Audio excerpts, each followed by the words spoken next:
Pelawangan Sembalun, sabana, tawa, dan tanjakan penyesalan.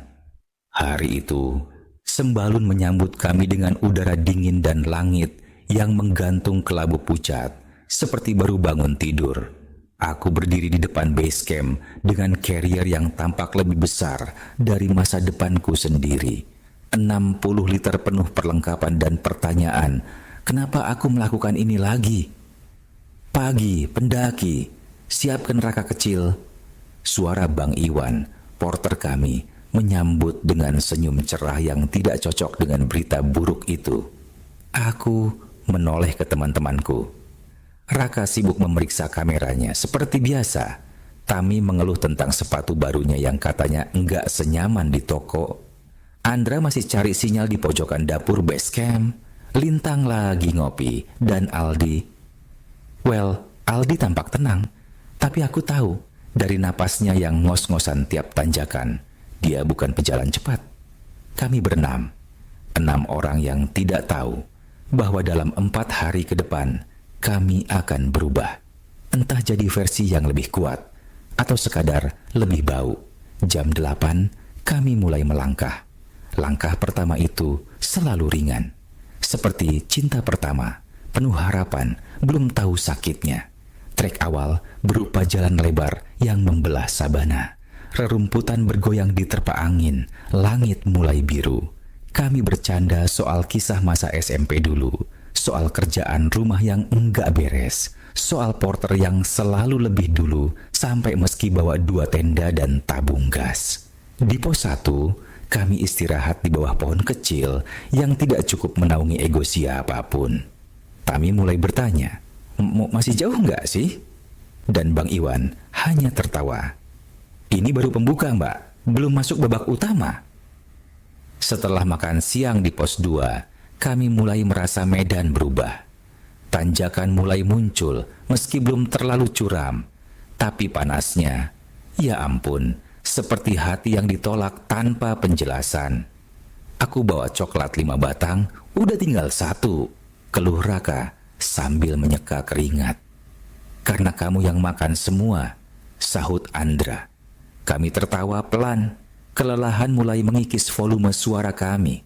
Setelah pos 3, datanglah dia yang ditakuti tapi tak terelakkan, Bukit Penyesalan.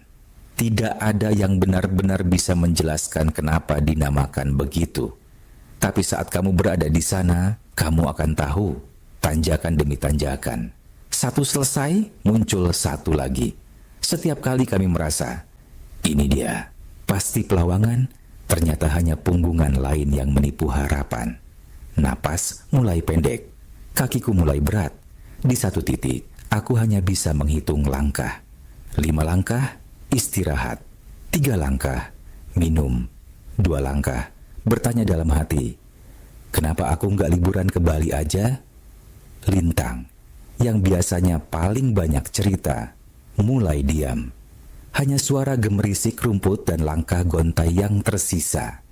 Dan ketika Aldi berkata, kalau ada ojek gunung aku bayar berapa aja, kami tahu semua orang sedang di titik lelahnya. Lalu, sekitar pukul 4 sore, kami sampai di Pelawangan Sembalun. Aku membeku. Di depanku, dunia terbuka lebar.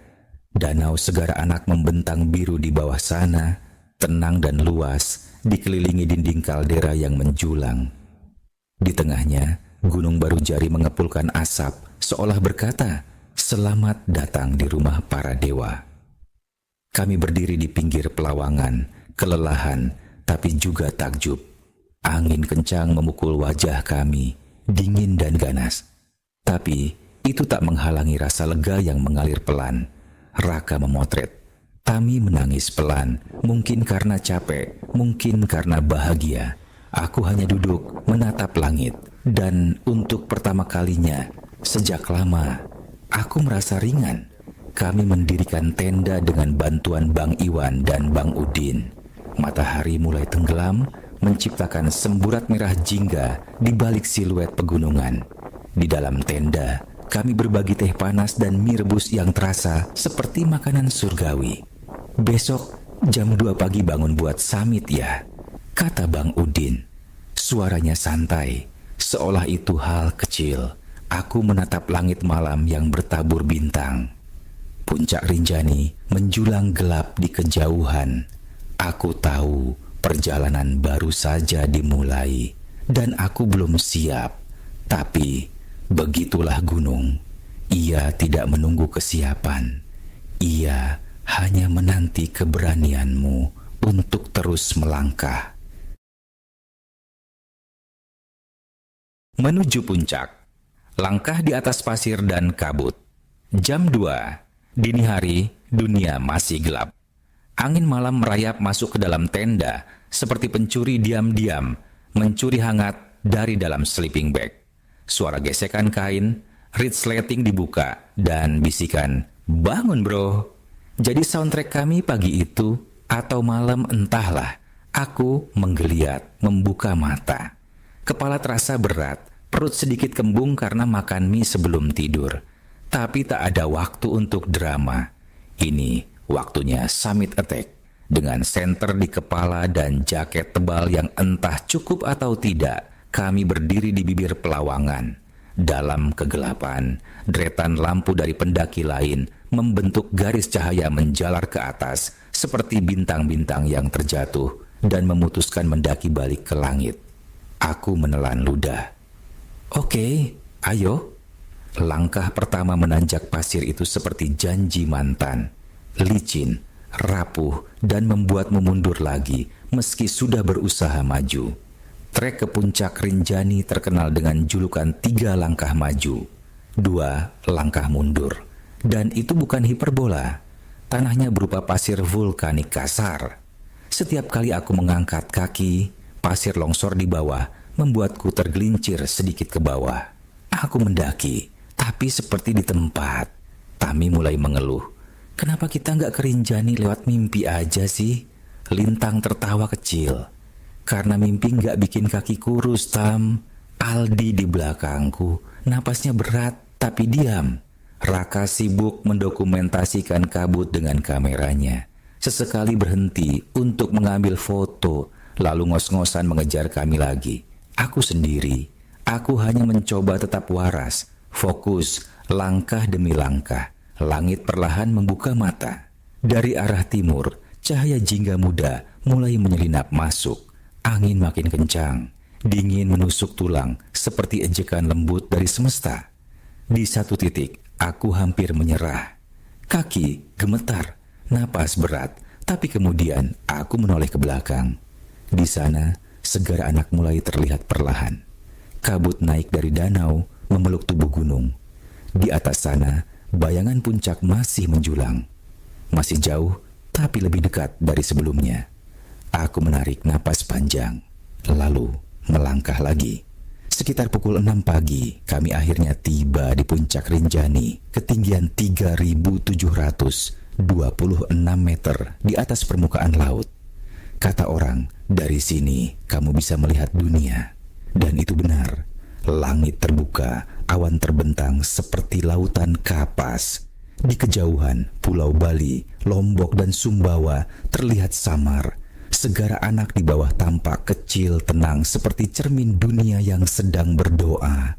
Aku berdiri mematung, bukan karena lelah, tapi karena tak ada kata yang cukup untuk menjelaskan apa yang kurasa. Bahagia? Ya. Haru? Pasti.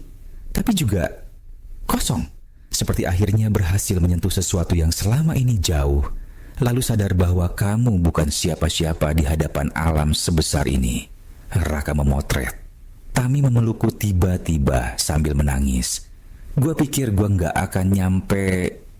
Aldi duduk di batu, senyum lebar, pipinya merah karena dingin. Lintang membuka termos kecil dan menyerahkan kopi hangat. Rasanya ajaib. Entah kopi apa itu, tapi di puncak Rinjani, segalanya terasa seperti hadiah dari Tuhan. Kami duduk diam selama beberapa menit, membiarkan momen itu menyerap ke dalam tulang, ke dalam hati, membiarkan mata menyimpan semua yang tak bisa dibawa pulang. Turun dari puncak, rasanya seperti balik ke realita. Pasir yang tadi menyulitkan kini jadi licin luar biasa. beberapa dari kami terpeleset, termasuk aku, terjatuh tepat di bokong dengan efek slow motion yang mengundang tawa rombongan lain. Pendaki jatuh bukan karena pasir, tapi karena beban mantan, celetuk Andra. Entah dia dapat dari mana. Kami tiba kembali di Pelawangan menjelang pukul 9 pagi. Sarapan seadanya, roti, teh, dan sisa mie rebus semalam. Lalu kami lanjut turun ke Danau Segara Anak. Trek ini tak kalah berat, jalur bebatuan curam yang menurun tajam, diselingi akar-akar dan batu licin. Di tengah jalan, lututku mulai berteriak. Setiap langkah seperti dihitung oleh rasa sakit yang naik dari betis ke pinggang. Tapi menjelang sore, ketika kami akhirnya mencapai danau, semua itu menghilang. Segara Anak menyambut kami dengan tenang. Permukaannya biru tua, nyaris tanpa gelombang. Di tengah danau, Gunung Barujari mengepulkan asap, seolah masih menulis surat cinta ke langit. Kami mendirikan tenda di tepi danau, lalu berjalan ke pemandian air panas alami yang tersembunyi di balik batu besar. Air hangat itu menyentuh kulit seperti pelukan yang sangat dibutuhkan setelah perjalanan panjang.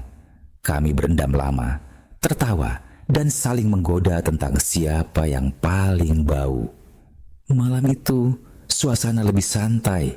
Kami duduk melingkar memasak nasi dan sayur yang entah bagaimana bisa terasa seperti makan di rumah. Di luar tenda, suara riak danau dan angin malam bersahut-sahutan. Di dalam, kami bicara tentang hidup, tentang kehilangan, tentang kenapa kita naik gunung. Aku nggak tahu sih sebenarnya kenapa ikut kataku pelan. Mungkin karena butuh tahu kalau aku masih bisa berjuang. Semua diam sebentar. Lalu Lintang menambahkan, atau mungkin karena di atas sini kita bisa ninggalin semua yang bikin hati berat. Tami mengangguk, dan karena di sini kita nggak sendirian. Malam itu kami tidur nyenyak, tubuh lelah tapi hati penuh. Di luar tenda, langit penuh bintang kembali bercerita. Dan gunung dengan sabar tetap menjaga kami. Pagi itu di Danau Segara Anak, udara terasa lebih lembut. Kabut tipis melayang di atas permukaan air, seperti mimpi yang belum sepenuhnya bangun. Suara pelan ombak kecil di tepi danau dan kicau burung samar dari kejauhan membangunkan kami dari tidur yang nyenyak. Tubuhku terasa seperti habis digilas ekskavator, nyeri di punggung, kaki kaku, dan leher pegal. Tapi anehnya, aku tersenyum. Mungkin karena pagi itu aku tidak perlu menaklukkan apapun. Tidak ada summit, tidak ada tanjakan horor. Hari ini kami hanya akan menyusuri Rinjani, pulang lewat jalur Torean. Ini jalur favorit saya, kata Bang Iwan saat kami mulai berkemas. Bukan karena gampang, tapi karena damai. Seperti pulang lewat jantungnya gunung. Trek dimulai dengan menyeberangi aliran air hangat yang mengalir dari sumber panas alami. Kami harus membuka sepatu, menggulung celana, lalu melangkah perlahan di antara batu licin. Suasana berubah drastis. Dari jalur terbuka dan panas kemarin, kini kami masuk ke dalam hutan, rindang, lembab, dan sunyi. Aroma dedaunan basah dan tanah lembab menyergap indera seperti aroma nostalgia yang tak bisa dijelaskan.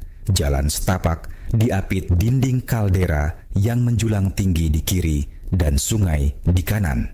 Suaranya bergemuruh lembut, kadang menyanyikan lagu, kadang menakutkan. Setiap tikungan seperti pintu rahasia menuju dunia lain. Gue ngerasa kayak masuk dunia di Avatar, kata Tami, memotret lumut yang tumbuh di batang pohon melengkung. Di satu titik, kami harus melintasi sebuah jembatan dari batang kayu besar yang melintang di atas sungai deras. Di bawahnya, air mengalir deras, putih berbusa. Aku menatap sejenak, lalu melangkah pelan. Setiap tapak terasa seperti ujian. Tapi setelah seberang, rasanya seperti menang melawan ketakutan kecil dalam diri sendiri. Kami terus berjalan menuruni lembah. Sepanjang jalan, Porter berjalan santai sambil bersiul, membawa barang 2 kali lebih berat dari kami. Sementara kami, dengan beban ransel, drama internal dan lutut yang mulai goyah, terengah-engah seperti atlet gagal audisi. Lalu kami tiba di sebuah tempat yang membuat kami semua diam. Air terjun Penimbungan. Air terjun itu tidak seperti yang biasa kulihat. Ia jatuh dari tebing tinggi sekitar 100 meter langsung dari dinding kaldera. Airnya putih, bersih, dan dingin seperti mata gunung. Di bawahnya, kabut terbentuk dari percikan yang membasahi seluruh area sekitarnya. Kami duduk cukup lama di sana, tidak bicara, hanya menatap dan merasa kecil, tapi juga, anehnya, terhubung dengan alam, dengan diri sendiri. Aku ngerti kenapa Bang Iwan bilang ini kayak jantung gunung, kata Aldi. Tempat ini berdenyut, tenang, tapi hidup.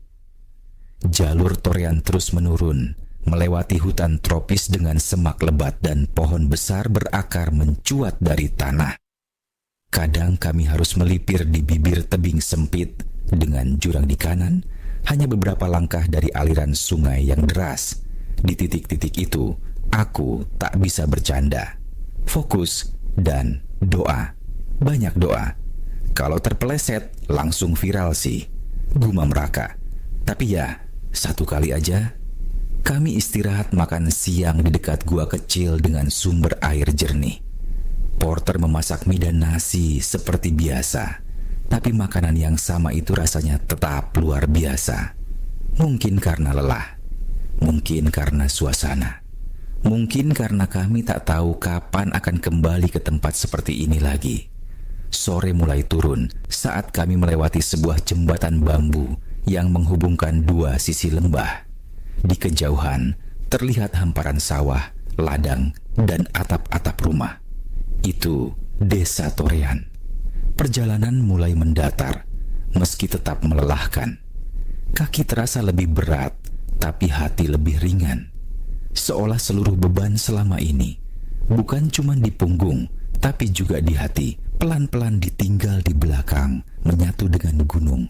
Ketika akhirnya kami tiba di pos akhir dan mobil penjemput terlihat, aku menatap kembali ke belakang. Jalur sempit itu, air terjun itu, puncak di kejauhan yang kini mulai diselimuti awan sore.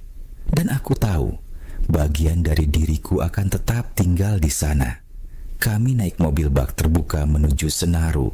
Angin menerpa wajah dan kami semua diam. Mungkin karena lelah, tapi lebih dari itu, karena tak ingin bicara, tak ingin menghapus gema dari dalam gunung yang masih memantul di dada kami. Lintang menoleh padaku dan berkata pelan, "Gua nggak nyangka bisa sampai sini." Aku tersenyum. Gua juga. Tapi mungkin ini bukan soal nyampe atau enggak, tapi soal gimana kita melangkah. Kami tertawa kecil. Di belakang, Rinjani berdiri megah, memandang kami pergi.